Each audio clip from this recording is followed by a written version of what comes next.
आपण वचनाकडे जाऊया. माझ्या बरोबर योहान कृषी वर्तमान याचा 12वा अध्याय आणि त्याचं 23 पासून तर 28 पर्यंतच्या वचनाकडे आम्ही थोडं लक्ष देणार आहोत. योहान कृषी वर्तमान याचा 12वा अध्याय आणि त्याचं 23 पासून तर 28 पर्यंत ही वचनं आपण बघणार आहोत. मी वाचणार नाही, परंतु सर्वांनी, मला माहिती आहे सर्वांनी आपलं बायबल आपल्या समोर आहे, तर आम्हाला ज्यावेळेस 23 ते 28 या वचनाचे ज्यावेळेस आम्ही मनन करतो त्यावेळेस आम्हाला थोडी पार्श्वभूमी ह्या ठिकाणी पाहायला भेटते. प्रभूचा प्रवेश जो आहे तो येरुशलेममध्ये झालेला आम्हाला पाहायला भेटतो आणि त्या ठिकाणी आम्हाला अनेक मोठा लोकसमुदाय त्या ठिकाणी पाहायला भेटतो आणि प्रभूच्या नावाला धन्यवाद दिलेला, प्रभूच्या नावाने येणारा जो राजा आहे तो धन्यवादित असो, अशी परिस्थिती आम्हाला त्या ठिकाणी पाहायला भेटते. आणि ही जे येरुशलेम मध्ये जे येणं आहे प्रभूचं, ते आम्हाला वचनानुसार पाहायला भेटतं. ही जी घटना घडलेली आहे ही वचनानुसार आम्हाला पाहायला भेटते. कारण येरुशलेमेचा प्रवेश, त्याचा गाढवावरती बसून जयघोष होणं, हे वचनामध्ये नमूद केलेलं आम्हाला पाहायला भेटतं. जकर्या 9:9 मध्ये जर तुम्ही वाचलं तर हे शास्त्रलेख पूर्ण होण्यासाठी ह्या सर्व घटना घडलेल्या आम्हाला पाहायला भेटतात. आणि एक मोठा जो लोकसमुदाय आहे की जो लाजार ज्यावेळेस मेलेल्यातून उठला त्याला पाहण्याचे जे चिन्ह पाहिलेले आहेत आणि त्याच्यासाठी हा मोठा लोकसमुदाय आम्हाला त्या ठिकाणी पाहायला भेटतो. परंतु ज्यावेळेस आम्ही 23 ते 28 वचन वाचतो त्यावेळेस आम्हाला त्या ठिकाणी आपल्या शिष्यांबरोबर तो बोलत असताना आम्हाला पाहायला भेटतो. जे आपले शिष्य आहेत, जे निवडलेले शिष्य आहेत, त्यांच्याबरोबर बोलत असताना आम्हाला हे ठिकाणी पाहायला भेटत आहे.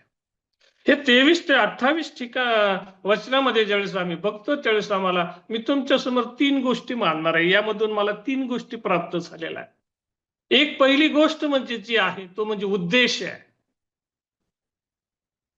उद्देशाबरोबर दुसरी गोष्ट जी आहे ती निवड आहे आणि निवडीच्या द्वारे एक फलवंत जीवन जे आहे ते आम्हाला या ठिकाणी पाहायला भेटतंय.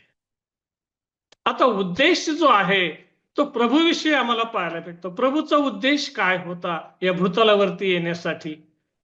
जर आम्ही अनेक ठिकाणी जर वाचलं तर प्रभूचा उद्देश आम्हाला पाहायला भेटतो. जर आम्ही तिमोथेचं पहिले पत्र 1:15 जर वाचलं तर तिथं असलेलं की प्रभू तारावायस या जगामध्ये आला. जर आम्ही अजून पुढे जाऊन जर वाचलं लूक 19 आणि 20 मध्ये जर वाचलं तर तो हरवलेले शोधावायस व तारावायस या जगामध्ये आला. हा प्रभूचा उद्देश आम्हाला पाहायला भेटतो. तिथंच नाही तर अजून आम्ही इब्रिकराच्या पत्रामध्ये जर वाचलं इब्री 10:7 मध्ये तर तिथं तो असं म्हणतो की हे पित्या, आम्ही तुझी इच्छा पूर्ण करण्यासाठी आलो आहे.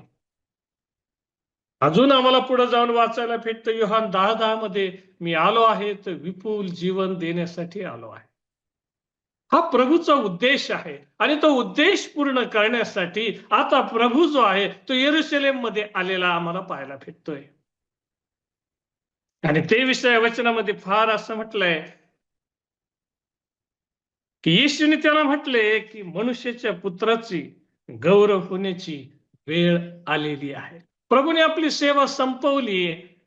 आता जो उद्देश आहे, आता जी योजना आहे, आता पित्याची जी इच्छा आहे ती पूर्ण करण्याकरता आता तो येरुशलेम मध्ये आलेला आहे. आणि तो, ही जी घटना आहे, ह्या जो समय आहे तो एका गौरवामध्ये त्याच्याकडे पाहताना तुम्हाला आणि मला पाहायला भेटत आहे. मनुष्याच्या पुत्राची काय झाली आहे, वेळ आता आलेली आहे आणि म्हणून त्या ठिकाणी तो असं म्हणतो 24व्या वचनामध्ये, हे गौरव जे आहे ते एका उदाहरणादाखल त्याने स्वतःविषयी तुमच्या आणि माझ्या समोर मांडलेला आम्हाला पाहायला भेटते. तो शिष्यांना त्या ठिकाणी सांगताना आम्हाला पाहायला भेटतं. काय उदाहरण दिलंय बरं त्याने त्या ठिकाणी? मी तुम्हाला खचित खचित सांगतो, गव्हाचा दाणा जमिनीत पडून मेला नाही तर तो एकटाच राहतो आणि मेला तर तो पुष्कळ पीक देतो. उद्देश आम्हाला पाहायला भेटलाय. उद्देशानुसार आता प्रभू ह्या ठिकाणी आहे. आता निवड करायची आहे, आता निवड करायची. आम्हाला 2 भाग या वचनामध्ये पाहायला भेटतात.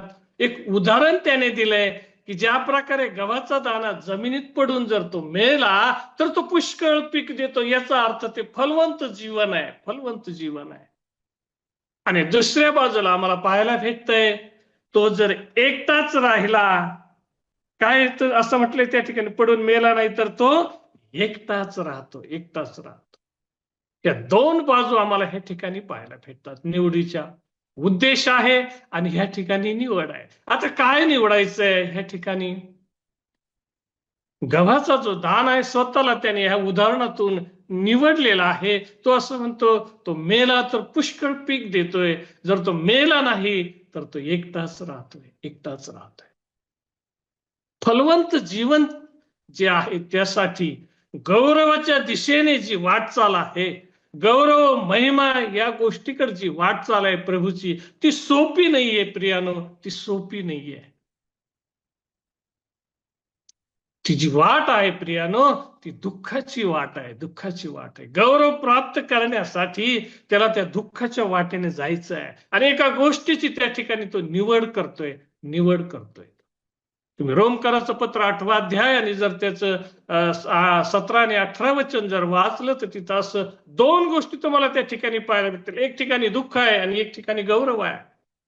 पण त्या ठिकाणी पाऊल असं म्हणतो की सांप्रत काळाची जी दुःखी आहेत त्या गौरवापेक्षा काहीच नाहीये, काहीच नाहीये. ह्या ठिकाणी देखील आम्हाला दोन गोष्टी पाहायला भेटतात, एक गौरव आहे आणि एक दुःख आहे. आणि गौरवाकडे जाण्यासाठी एक निवड आम्हाला तुम्हाला ह्या ठिकाणी पाहायला भेटते. एक फलवंत जीवन जगण्यासाठी त्या गव्हाला कोणाच्या तरी स्वाधीन करायचे, कोणाच्या तरी हातात द्यायचंय. त्याशिवाय प्रियानो तो जमिनीत जाऊ शकत नाहीये. आणि म्हणून आम्हाला ह्या ठिकाणी पाहायला भेटतं, ज्यावेळेस गव्हाचा दाणा जमिनीत पडतो आणि तो मरतो त्यावेळेस त्याच्यामधून अनेक पीक वरती आम्हाला आलेलं पाहायला भेटतं.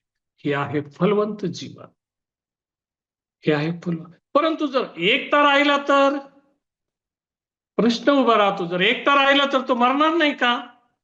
जमिनीत पेढा पडला तर तो मरतो, पण एकटा राहिला तर मरणार नाही का? प्रियनो, हा प्रश्न आहे तुमच्या आणि माझ्या समोर. हा काय आहे? प्रश्न आहे.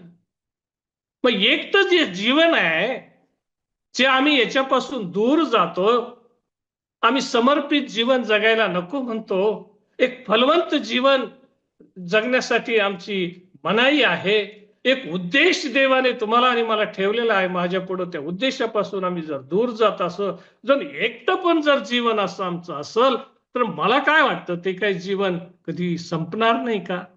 गव्हाचा दाणा जर एकटाच राहिला तर तो मरणार नाही का? प्रियानो, ज्यांना शेतीमधली माहिती आहे, जे शेती करतात त्यांना माहिती आहे, बी जे ठेवलं जातं ते किती दिवस राहतं? लय त्याला 1 वर्ष किंवा 2 वर्ष. त्याच्यानंतर ते पेरलं तर ते उगवत नाही. मग काय आहे प्रियानो हे एकटं जीवन? हे एकटं जीवन जर आम्ही इथं निरीक्षण केलं तर आम्हाला ह्या ठिकाणी पाहायला भेटतंय की एकटेपण जे आहे ते समर्पण न करण्याचा परिणाम आहे. पहिली गोष्ट आम्हाला एकटेपणाचं जीवनामध्ये पाहायला भेटतं की समर्पण न करण्याचा परिणाम जो आहे तो एकटेपणा आहे, एकटेपणा आहे. दुसरी गोष्ट जर आम्ही पाहिली तर त्या ठिकाणी आम्हाला एकटेपण असं होतं की प्रभूसाठी फलवंत जीवन न जगण्याचं ते दुःख आहे, ते दुःख आहे. हे आहे एकटेपणाचं जीवन. एवढंच नाही तर प्रियानो, एकटेपण जे आहे ते उद्देशापासून दूर जाणारं जीवन आहे, दूर जाणारं जीवन आहे. हे आहे एकटेपणाचा परिणाम. मी अजून पुढे जाऊन तुम्हाला सांगू इच्छितो, एकटेपण जे आहे ते एक वांझपणाचं दर्शक आहे, वांझपणाचं दर्शक आहे. जर आम्ही प्रभूमध्ये समर्पित होत नाही, जर आम्ही स्वतःचं रक्षण करण्यासाठी बघतोय, स्वतःला त्याच्यापासून अलिप्त करण्यासाठी जर बघतोय, तर एक ते वांझपणाचा बोज डोक्यावरती घेऊन चालल्यासारखं ते दृश्य आहे प्रिया. हे एकटेपणाचं जीवन आहे. आणि प्रभू ह्या गोष्टी शिष्यांसमोर ठेवत आहे की पहा तुम्हाला काय निवडायचं आहे, काय निवडायचं आहे. नुसतं शिष्यांनाच तो निवडायचं सांगत नाही, तर तो स्वतः त्याच्यामधून जात असताना तुम्हाला आणि मला पाहायला भेटतंय. तुम्हाला आणि मला पाहायला भेटत. ते कशा ते कुठं पाहायला भेटतं तुम्हाला आणि मला? 27व्या वचनामध्ये. ज्यावेळेस 27 वचन आम्ही वाचतो, योहान 12:27, त्यावेळेस तिथं असं लिहिलंय, आता माझा जीव व्याकुळ झाला आहे, मी काय बोलू? हे बापा, या घटकेपासून माझं रक्षण कर. आता पुन्हा एकदा दोन गोष्टी आम्हाला ह्या वचनामध्ये पाहायला भेटतात. प्रभू आहे प्रियानो, परंतु आम्हाला प्रभूची परिस्थिती ह्या ठिकाणी पाहायला भेटते. किती कठीण आहे प्रियानो हा निर्णय, किती कठीण परिस्थिती आहे हे डिसिजन घ्यायचं. म्हणून तो असं म्हटलं, माझा जीव आता व्याकुळ झालाय, व्याकुळ झालाय. आम्हाला ह्या ठिकाणी पुन्हा एकदा आमच्या प्रभूची निवड पाहायला भेटते.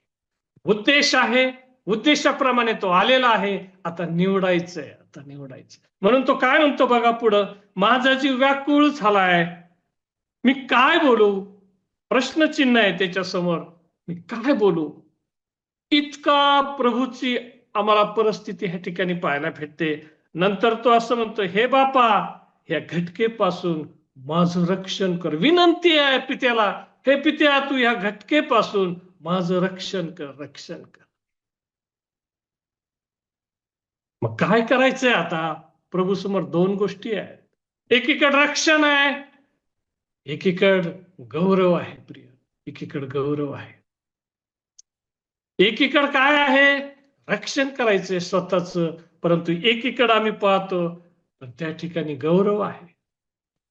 जर रक्षण आम्ही करायला पाहतो तर उद्देश सिद्ध होत नाहीये प्रियानो, उद्देशानं साध्य होत नाहीये प्रियानो. जर रक्षण केलं तर गौरव होऊ शकत नाही प्रियानो. कोणती एक गोष्ट जर तुम्ही निवडली तर दुसरी गोष्ट ती कॅन्सल होते, ती रद्द होते प्रियानो. आम्हाला ह्या ठिकाणी पाहायला भेटतंय. तो म्हणतो, पित्या, माझं यापासून रक्षण कर. पण जर रक्षण करतोय, जर त्यापासून तो वेगळा राहतोय, तर प्रियानो उद्देश पूर्णतेत जात नाहीये. जर रक्षण करतोय तर पित्याचं गौरव होत नाही, मनुष्याच्या पुत्राचं गौरव होत नाहीये, पित्याची इच्छा पूर्णतेत जात नाही, मानवासाठी आखलेली योजना पूर्णतेत जात नाहीये प्रियानो. जर रक्षण जर स्वीकारलं तर काय निवडलंय प्रभूने ह्या ठिकाणी? काय आपल्या समोर प्रभूने ठेवले ते पुढं आम्हाला पाहायला भेटतं. तो असं म्हणतो त्या वचनात, परंतु मी यासाठीच या घटकेत आलो आहे, आलो आहे.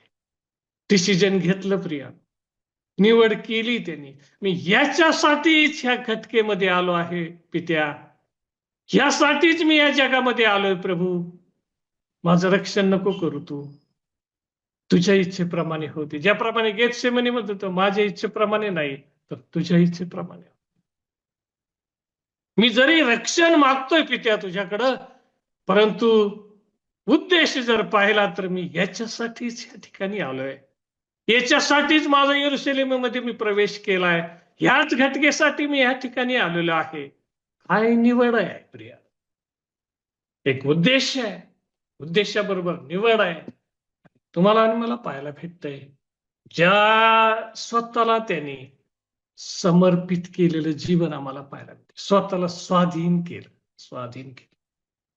ह्या गव्हाच्या दाण्याला प्रियानं अशा जमिनीमध्ये पुरलं, अशा जमिनीमध्ये टाकलं की ते मनुष्याच्या दृष्टीला पाहण्यासारखं नव्हतं. अशा ठिकाणी तुमचा आणि माझा प्रभू पेरला गेला प्रियानो, की ते दृश्य भयानक होतं, भयानक होतं. पण आम्हाला पाहायला भेटतं ते फलवंत जीवन आहे. तो वधस्तंभावरती मेला, त्याला जमिनीमध्ये पुरण्यात आलं होतं, तिसऱ्या दिवशी पुन्हा उठला. आज ते फलवंत जीवन आहे, ते फलवंत जीवन आहे. उद्देश साध्य झालाय, निवड साध्य केली आहे, एक फलवंत जीवन आम्हाला बघायला भेटत. या सर्व गोष्टी शिष्यांना त्याने सांगितलंय, शिष्यांना त्याने सांगितलं आणि आम्हाला वाचायला भेटतं. शिष्यांना त्याने एक सूचना दिली आहे, शिष्यांना त्याने एक सांगितलंय. काय सांगितलंय? 26 वचन. मग जर ह्या गोष्टी अशा आहेत जर हा उद्देश आहे, निवड आहे, फलवंत जीवन आहे, तर जर तुमच्यापैकी कुणी माझ्या मागे येऊ पाहतो, कुणी माझी सेवा करू पाहतो, तर त्याने माझ्यासारखं अनुसरावं, माझ्यासारखं करावं. एका सेवकाबद्दल या ठिकाणी बोलताना पाहिजे, तो सेवा करतोय म्हणून फार छान म्हटलंय त्या ठिकाणी. म्हणजे जिथे मी आहे तिथे माझा सेवकही असेल, जो माझ्या मागे येऊन जो माझी सेवा करू पाहतो. कोण असा सेवक आहे? आम्हाला उदाहरण पाहायला भेटतं. पौलाचं उदाहरण आम्हाला पाहायला भेटतं. पौलाने निवड केली प्रिया. पौल देखील ह्या निवडीबद्दल एकदम पेचात होता प्रिया. आम्हाला पाहायला भेटतं. फिलिप्पियराचं पत्र जर आम्ही वाचलं तर त्या ठिकाणी आम्हाला पाहायला भेटतं की पहिला अध्याय 21 आणि 22 मी तुमच्यासाठी वाचतो. ते 21 आणि 22 फिलिप्पियराचं पत्र पहिला अध्याय 21 आणि कारण मला तर जगणे हे ख्रिस्त आणि मरणे हे लाभ आहे. पण जर देहात जगणे हे माझ्या कामाचे फळ आहे तर कोणते निवडावे हे मला समजत नाही. मी या देह संबंधाने पेचत आहे. इथून सुटून जाऊन ख्रिस्ताजवळ असण्याची मला उत्कंठ आहे, कारण देहात राहण्यापेक्षा हे फारच चांगलं आहे, चांगलं आहे. पौल म्हणतो मी पेचामध्ये, एक सेवक जो आहे तो पेचामध्ये आहे, एक सेवा करणार आहे तो पेचामध्ये आहे. काय निवडावं, मला कोणत्या उद्देशाने ह्या ठिकाणी पाठवलेला आहे, माझा उद्देश काय आहे आणि त्या उद्देशासाठी काय निवड आहे. पौलाकडे ज्यावेळेस आम्ही बघतो त्यावेळेस आम्हाला पौल म्हणतो मी पेचामध्ये ह्या निवडीबद्दल काय निवडावं, काय निवडावं. अजून पौल पुढे जाऊन असं म्हणतो, 3ऱ्या अध्यायाच्या 7व्या वचनामध्ये तो असं म्हणतो, तरी ह्या गोष्टी मला लाभाच्या होत्या, त्या मी ख्रिस्तामुळे हानीच्या अशा समजला. इतकेच नाही तर ख्रिस्त येशू याविषयीच्या ज्ञानाच्या श्रेष्ठतेमुळे हानी असे समजते, यामुळे की सर्व गोष्टीला मुकलो आणि त्या मी केरकचरा असं समजतोय, केरकचरा असं समजतोय.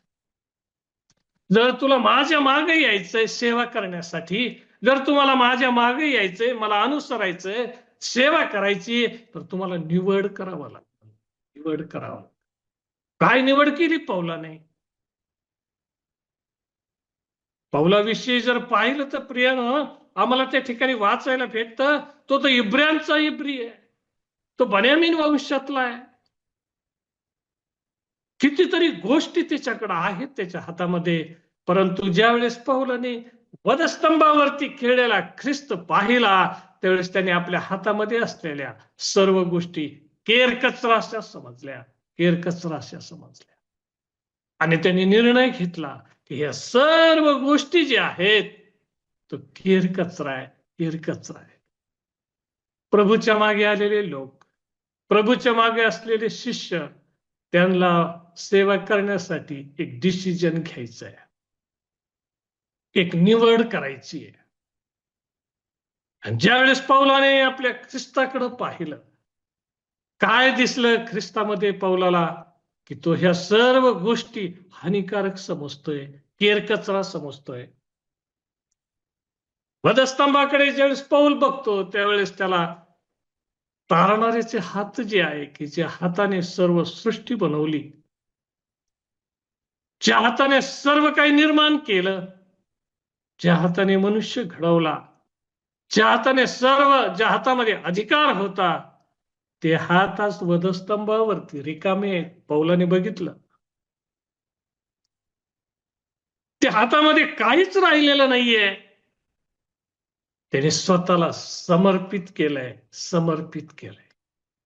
एक देव असताना आम्हाला त्या ठिकाणी पाहायला भेटतो त्याचे हात रिकामे आहेत, त्याचे हात रिकामे आहेत.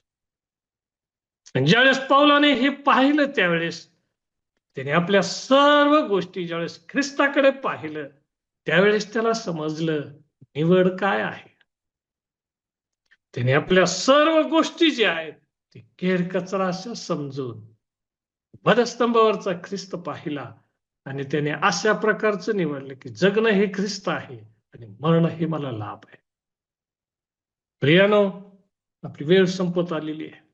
मला ह्यामधून एकच तुम्हाला सांगायचं आहे, आम्हाला देवाने कोणत्या तरी उद्देशाने ह्या जगामध्ये पाठवलंय. त्याचा उद्देश आहे आणि उद्देश जगत असताना ख्रिस्ताने तुमच्या आणि माझ्या समोर उद्देश निवड ठेवली.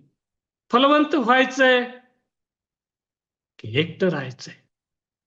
स्वतःचं रक्षण करायचंय की त्याची इच्छा पूर्ण करायची? हा प्रश्न तुमच्या आणि माझ्या समोर आहे. आज आम्ही निवडलेले लोक आहोत, त्याच्या पाठीमागे आलेले लोक आहोत. आज प्रभू तुमच्या आणि माझ्या समोर जसं शिष्यांना सांगतोय तेच आमच्या समोर त्याने ठेवलंय, तेच आम्हाला ठेवलं. लुकामध्ये तो असं म्हणतो, मला असं वाटतं तो रेफरन्स लुकामध्ये 9व्या अध्यायामध्ये आम्हाला एखाद्या वेळेला पाहायला भेटेल. ते 9:23 मध्ये असं म्हटलेलं आहे की त्याने सर्वांस असणे, जर कोणी माझ्या मागे येऊ पाहतो तर त्याने आत्मत्याग करावा व दररोज स्वतःचा वधस्तंभ उचलून मला अनुसरावे, मला अनुसर. दररोज दररोज काय करायचं आहे? वधस्तंभ उचलायचा. रोज निवड करायची प्रियानो. प्रत्येक पावलागणिक निवड आहे. प्रत्येक पावलागणिक आम्हाला आठवण ठेवायची, आमचा उद्देश काय आहे, आमचा उद्देश काय आहे. जर आम्ही देवाचा उद्देश पूर्ण करतो, एक फलवंत जीवन प्रियानो प्रभू समोर सादर होत आहे. एक फळ आलेलं जीवन प्रियानो प्रभू समोर सादर होत आहे. हे आम्हाला ह्या वचनामधून पाहायला भेटतंय. आणि प्रभूने एका उदाहरणादाखल स्वतः त्याच्यामध्ये जाऊन त्याने तुमच्या आणि माझ्या समोर एक कित्ता म्हणून ठेवलाय, कित्ता म्हणून ठेवलाय. आता ज्या प्रकारे पाऊल म्हणतो, त्याच्या पावलावरती पाऊल ठेवून आम्हाला चालायचंय, यासाठीच तुम्हाला पाचारण केलंय, पाचारण केलं. आज आम्ही विचार करूया, आम्ही जो मार्ग ठरलाय, आम्ही ज्या मार्गाने चाललोय, त्या मार्गावरती प्रभूच्या पावलांच्या खुणा आहेत काय? ज्या मार्गाने आम्ही चाललेलो आहोत, त्या मार्गावरती प्रभूच्या पावलांच्या खुणा तुम्हाला दिसतायत काय? मला निवडायचे प्रियानो, आम्ही कोणत्या मार्गाने चाललो. आणि ही निवड तुम्हाला आणि मला करायची. उद्देश साध्य करायचा आहे, उद्देशाबरोबर निवड करायची. निवडी बरोबर प्रियानो एक फलवंत जीवन जगायचंय. गौरव दिसतंय, पण गौरवापर्यंत जाण्यासाठी प्रियानो मोठ प्रोसिजर आहे, मोठी किंमत द्यावा लागणार आहे. आणि त्यासाठी आपल्याला तयारी करायची आहे. हे करण्यासाठी प्रभू तुमचं आणि माझं सहाय्य करत. आमेन.